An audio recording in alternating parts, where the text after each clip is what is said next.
Now on CoastTV News. Expect lane closures at the intersection of Route 50 and Racetrack Road, what Maryland is preparing for. Milford Road closure, a 4-month road ahead to make way for a new roundabout as part of the city's industrial park. A Delaware State Police trooper charged with lying over a fight that started at Nicola's Pizza earlier this year. Incredibly powerful and destructive Hurricane Melissa made landfall across western Jamaica earlier, now slightly weakening. More on this powerful storm and our own rain and wind separate from Melissa coming up in a little bit. This is CoastTV News at 5. Road work is set to start November 1st. Good evening. I'm Madeline Overturf. And I'm Charlie Sakaitis. We begin tonight with a future lane closure ahead of a major project. According to MDOT, the intersection between Route 50 and Racetrack Road will see delays starting November 1st. Coast TV News reporter Kevin Zappe is live in Berlin. Kevin, this area will soon become a 4-way intersection. Maddie, right behind me is where the single lane closure will happen. And it's all in preparation for a new apartment complex and a large supermarket happening right here. And we spoke with people who say they're anticipating more traffic in the area. This already busy road will soon get more congested. According to MDOT, roadwork starts November 1st, bringing single-lane closures at the intersection of Route 50 and Racetrack Road. I think it's definitely going to back up traffic. Ben Campbell uses this intersection to access nearby stores like Home Depot and Walmart, and he hopes drivers work together to keep traffic moving. If folks can work together in traffic, it'll loosen it up some so it's not so tight and cramped. According to MDOT, construction at the intersection is in preparation for a new shopping center and apartment complex, highlighted here in red. The road work includes making this area a 4-way intersection, widening and repaving both directions of Route 50, and improving stormwater systems to handle additional traffic and runoff from the new development. Although more housing could increase traffic, Campbell says construction will happen whether people like it or not. They're always building and reconstructing or tearing down around here. That's going to continue to go on. That's not going to change. But one thing we can do is drive like sane people. According to MDOT, you can expect delays, around-the-clock single-lane closures, end cones, and flaggers. MDOT says the work on the intersection is expected to last until spring of 2026, weather permitting. I'm Kevin Zappe, live in Berlin, Coast TV News. That's not the only area where construction is scheduled. Further down Route 50 towards Ocean City, the Route 50 bridge will also be worked on. According to the State Highway Administration, repair work is slated to begin on January 5th, 2026. All drivers will be detoured to the MD-90 bridge while work is underway. The project is expected to last 15 days, ending January 20th. Milford drivers, 4 months of road closures are now underway. The area on your screen, Airport Road, is closed between Delaware Veterans Boulevard and Canterbury Road. This is for the construction of a new roundabout. The city says the roundabout is a city project but is required by DelDOT to make sure traffic is able to flow as the new Milford Corporate Center is built, which will hold 30 businesses and a new city water tower. Some people who live in Milford think it could be a big help. It's about time, because that traffic gets backed up there, and there's so much traffic coming down Canterbury Road, you can't get off of Airport Road. The city says Airport Road will be closed through March 6th.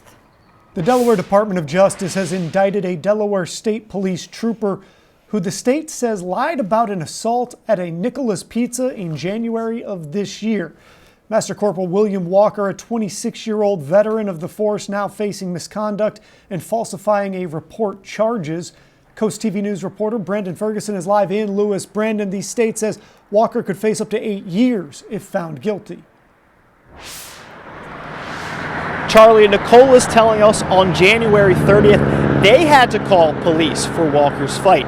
The state claims that just outside the entrance on the other side of Nicola's, the state says Walker kicked a man when he was down and got into a fight with him. And when troopers arrived, the state says Walker told state police that he was the one assaulted. But investigators say, according to security footage, that didn't happen. On February 4th, Delaware State Police says Walker was suspended with pay and benefits and will remain suspended until the investigation ends. The man the state says Walker assaulted was released from the hospital with bruises and cuts. A Lewis man we spoke with says he wouldn't expect something like this to happen here. Very unusual, because they're normally really good around here with the protecting and serving. Nicholas tells us they turned over that security footage to Delaware State Police, and we put in a request for that footage. If Walker is found guilty, he could face up to 8 years. Live in Lewis, Brandon Ferguson, Coast TV News. Let's go ahead and take a live look outside into Laurel. You can see some cloud cover there as we check in with our First Alert meteorologist Bob Trihey on First Alert weather. Well, we're seeing showers and wind across Delmarva, but nothing to the degree like they're seeing in Jamaica with powerful Hurricane Melissa. The strongest storm to ever hit Jamaica made landfall around noon their time right along the coast with 200-mile-per-hour winds. Unfortunately, we're going to see total devastation across much of western parts of Jamaica. It has weakened a little bit over the mountains, but still packing winds of 145 and gusts to 175. As we're watching this tracking across Jamaica tonight, could re-energize over the Caribbean and then move over Cuba as we go into tomorrow. Then it's moving out to sea, and it looks like it could impact Bermuda as we go into Thursday. This is not going to affect us, maybe some waves, but we've got a separate area of low pressure that will be affecting us as we're looking at some scattered showers across the area right now, across Sussex County, back through Salisbury, into Easton and Cambridge as well, as we have an easterly flow with scattered showers, and it's raw out there as well, with high pressure to the north, low pressure to the south, and those strong winds gusting over 25 miles per hour, even 42 Indian River Inlet, gusting over 30 in Georgetown. So hang on to your hats this evening and make sure you have your umbrella. We're looking at lots of clouds and raw conditions, temperatures falling through the 50s and strong winds. And those winds really start to ramp up, I think, as we go into tomorrow night, into Thursday as well with the yellow alert. More on that, plus the very latest on Melissa coming up in a little bit. President Trump is on his way to South Korea today as part of his week-long tour talking trade with his Asian counterparts. But before he left, he saluted sailors aboard the USS George Washington, praising his administration's work back home and abroad. And as NBC's Julie Sirkin reports, while the president is trading deals with Asian partners, here at home, the shutdown continues with no sign any deal is on the horizon. With a grand entrance, President Trump greeted U.S. sailors in Japan. Symbol of American might, power, and prestige, the legendary USS George Washington. Joining him on stage, Japan's new Prime Minister, Sanai Takaichi, after the two signed an agreement on trade and critical rare earth minerals, a joint effort to counter China's rising influence in the region. It's a foundation of peace and security in the Pacific. It comes just ahead of the president's high-stakes meeting with Chinese President Xi Jinping, where the two will discuss a trade deal framework that could avoid increased tariffs on Chinese imports. While Mr. Trump focused on trade, he also touted what he called his administration's successes, including surging troops into U.S. cities. If we need more than the National Guard, we'll send more than the National Guard because we're going to have safe cities. Defending strikes on ships in the East Pacific that he says belong to drug cartels, but offering no proof. The latest strike happening today. For many years, the drug cartels have waged war in America, and at long last, we're finally waging war on the cartels. But back in the U.S., the battle at the Capitol over the nearly month-long shutdown shows no end in sight. The two sides in a standoff over health care. Vice President Vance strategizing next steps with Senate Republicans, while Democrats say they're the ones fighting for Americans. The president's on the other side of the world, instead of being here in Washington working with Congress to lower health care premiums. Caught in the middle, federal workers, like air traffic controllers, still reporting to work despite missing paychecks. Every day that this shutdown drags on, the system becomes less safe because our air traffic controllers are not 100% focused on the job that they're tasked to do. That's already an impossible job that they make possible every single day. Now, on this 28th day of a government shutdown, the Senate tried and failed for a 13th time today to vote to reopen the government. Meanwhile, Vice President J.D. Vance, as we mentioned, did have lunch with Republicans, and he told reporters the administration has a plan to pay troops, but he didn't say how. In Washington, Julie Sirkin, NBC News. Things will look a little bit different next year when the anglers hit the water for the White Marlin Open. We'll hook you with all the details. Here's a live look into Laurel on the Tyndall's Casual Furniture Cam. Lots of clouds. We've got showers out there. It's breezy and raw as well. Congratulations to our umbrella winner today. It's Deborah Thomas from Salisbury, courtesy of Paul Davis and Coast TV. More on Melissa and our own rain and wind coming up in our forecast a little bit later on. But first, what a local nonprofit is gearing up to do to help seniors in Sussex County. Up next. This is Coast TV News at 5. Check this out. Cheer, which is a local nonprofit organization helping seniors, is going to build new Gateway East apartments. This is on Sandhill Road in Georgetown next to Cheer's existing properties. The organization tells us this will be for the first of 4 additional buildings holding 59 more units for low to moderate income seniors. People we spoke with in the current housing say they're excited for the community to grow. I think it's a great idea. Everybody's close together, watching after each other, no matter the age. Various. Like a support group. Yeah, and supportive, very supportive. Construction is expected to be done by October 2026. Coming up next, Bob Trihey on our First Alert Weather Center tracking increasing wind and rain for Delmarva. He has your full forecast after this. We saw a history made today in the Caribbean as the strongest hurricane ever to hit Jamaica did just that. Earlier today, Hurricane Melissa made landfall around noon their time, packing winds of close to 200 miles per hour. Now that it has moved over the mountains of western Jamaica, it has weakened slightly, but still packing winds of 145, gusting to 175. We had winds that were 200 miles per hour at landfall. So unfortunately, we're going to see devastating effects from this. We're going to hear some sad stories coming out of western parts of Jamaica. Pressure now up to 921, but earlier as it made landfall, it is tied for third for the deepest central pressure of any Atlantic hurricane. It's tied with a Labor Day hurricane of 1935, 892 millibars. So that was the lowest for Melissa. Gilbert was a little stronger, 888 millibars in 1988, and then Wilma in 2005 had pressure 882 millibars, so that still is the strongest one. Here's Category 4 Melissa tracking across the Caribbean tonight, maybe re-energizing, moving over Cuba and then out to sea well to our southeast, maybe affecting Bermuda on Thursday as a Category 2 storm. But as we go into later part of the week, we're looking at rain and wind, maybe 1 to 3 inches of rain, wind gusts over 40 miles per hour later Wednesday into Thursday. Isolated damaging winds are possible and some coastal flooding with low pressure. This is separate from Melissa, thankfully. As we're looking at an onshore flow now, some showers from Georgetown and Millsboro and Gumboro as well, so have the umbrella handy, and a scattering of showers across the eastern shore as we have this onshore flow, easterly flow, high pressure to the north, low pressure to the south. You can see all the rain across the Carolinas right now, and temperatures are chilly in the low to mid 50s. It's raw as we're seeing winds that are gusting over 40 miles per hour Indian River Inlet, and those winds are just going to ramp up as we're going to be seeing more of those showers through this evening into tomorrow morning as well. By Wednesday afternoon, we're into the upper 50s and just mostly cloudy skies. Then I think we'll start to see that rain really ramping up Wednesday night, maybe heavy rain at times as we go into Thursday morning. You can see these arrows changing color, very strong winds.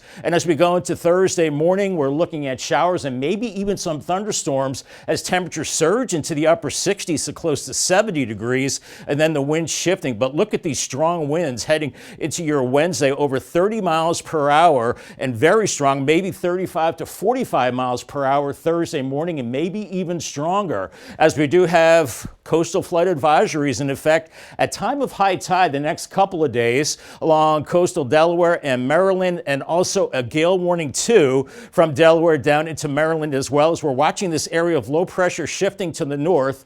And then Friday, Halloween, it definitely looks like a breezy and cooler Halloween as we're looking at, I think, at least a half an inch of rain on the way, maybe more. Paul Davis 7-day forecast. Halloween 61, dry, and then close to 60 this weekend. Remember, clocks go back 1 hour as we head into Sunday morning. The strongest storm of the year slamming the Caribbean. Hurricane Melissa, a deadly Category 5 storm, made landfall earlier in Jamaica and could reshape the island for years to come and trigger a humanitarian disaster. As Michael Yoshida reports, Melissa is already responsible for at least 7 deaths in 3 countries. Hurricane Melissa, one of the strongest Atlantic hurricanes in history, bringing powerful winds, dangerous rainfall, and flooding to the Caribbean. There will be catastrophic damage. There is no infrastructure in this region, or maybe anywhere in the world, that could withstand a Category 5 hurricane without some level of damage. The massive storm rapidly intensifying as it approached Jamaica. Warm waters helping fuel Melissa, which had sustained winds of 185 miles per hour Tuesday morning. This is the first Category 5 hurricane to hit Jamaica. Officials warning it's not just powerful winds, but also storm surge, sustained rainfall, and landslides that could be devastating and deadly. There will be flooding and there will be infrastructure damage. We have 70% of our population living within 5 kilometers of the sea in generally low-lying areas, so the risk of flood is extreme. More than 800 shelters opened across the island. Residents and tourists bracing for the worst. They told everyone to pack in an emergency bag so that we will have that in all our important documents. It's really overwhelming.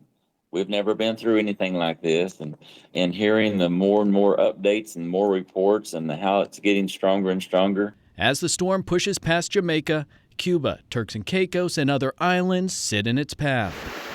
In Washington, Michael Yoshida. Fishing fans, listen up. The White Marlin Open in Ocean City, which is the world's largest and richest billfish tournament, will see a major change next year. Interesting stuff here. It's going to extend its format to allow participants to fish 3 out of 6 days rather than the usual 3 out of 5 days. The 53rd annual tournament is set to start Monday, August 3rd through Saturday, August 8th. But registration is taking place the days before that, the 1st and 2nd at Harbor Island Marina. Coming up tonight on DSN, your game of the night at 8:30 p.m. UMES hosting North Carolina Central in women's volleyball. Then catch the final score at 10:30. And coming up next, the permit to purchase online application portal. It is now live. What you need to know before buying a handgun in Delaware. Stay tuned on Coast TV News at 5. The permit to purchase online application portal, that is now live. Delaware State Police say from now on, people that live in Delaware who plan to purchase or transfer a handgun on or after November 16th, they must obtain a handgun qualified purchaser permit on the website that you see on your screen now. Applicants can begin the process by reviewing the requirements, and when ready, they may submit the online application through that portal. For more on that portal, you can check out CoastTV.com. Apple has joined an exclusive club. It became just only the 3rd publicly traded company to surpass $4 trillion, that's with a T, dollars in market value. It crossed that threshold during Tuesday trading. Apple shares have been surging lately because it appears the iPhone 17 is selling better than previous models. Apple joins fellow tech giants NVIDIA and Microsoft in the $4 trillion club. Amazon says it plans to cut 14,000 corporate staffers this year. That's about 5% of Amazon's staff, and the company might not be done. Amazon could reportedly cut up to 30,000 corporate jobs in all. The mass layoff is aimed at readying the company for a wide adoption of AI technology. Let's take a live look outside into Ocean City. One more check on the forecast after this. If you're out and about this evening, hang on to your hats. It's going to be windy and a little rainy as well. Occasional showers and raw temperatures in the 50s. Gusty winds maybe over 30 miles per hour. Paul Davis 10-day forecast, 59 showers Wednesday. I have a yellow alert for Thursday morning. Gusty winds maybe over 40 miles per hour. Maybe some rumbles of thunder too. But then Halloween, it does dry out. 61 as we're looking at a mix of sun and clouds, but it will be windy for the ghosts and goblins. Weekend right now looking good. Mix of sun and clouds. Remember, clocks go back 1 1 hour as we go into Sunday morning. I actually forgot that. I was Fall not back. at all ready for that. I know, Thank it's you for shocking. telling. Getting darker earlier. I know, I'm kind of over that. But hey, thank you for keeping track of all that storm, Bob. And thank Sure. you so much here for joining us for Coast TV News at 5. For more news, for more local weather, to learn about the clocks turning back, get our Coast TV News app. I didn't even know. Inside Edition is up next. And we're going to see you later tonight for Coast TV News at 6. Have a great evening.